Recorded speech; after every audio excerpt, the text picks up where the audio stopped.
go vote for in election? Reggae artist Apache Indian wants to be the voice of a disenfranchised generation.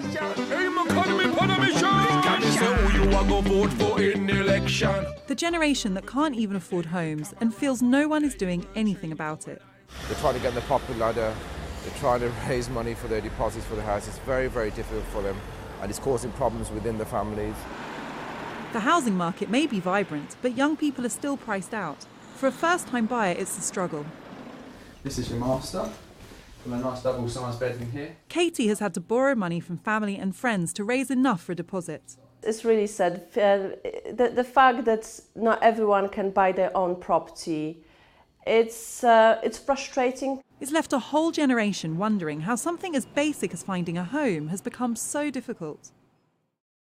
Recent figures from the Housing Federation show that to raise money for a deposit, 14% of 18 to 34-year-olds are considering living with parents. 1 in 10 are thinking of taking a second job. 15% are considering delaying having a family or getting married. And 1 in 25 are even thinking of taking part in paid medical trials.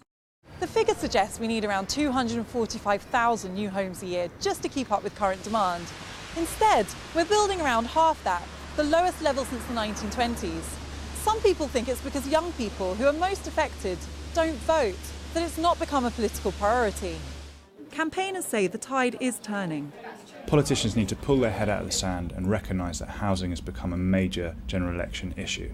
We're calling on all the political parties to end the housing crisis within a generation and build the homes that we desperately need. The three main parties have all promised to build more affordable homes in the future, but none at the necessary rate to meet current needs. It's no surprise, campaigners say, that so many first-time buyers have been left feeling stuck. Afua Hirsch, Sky News.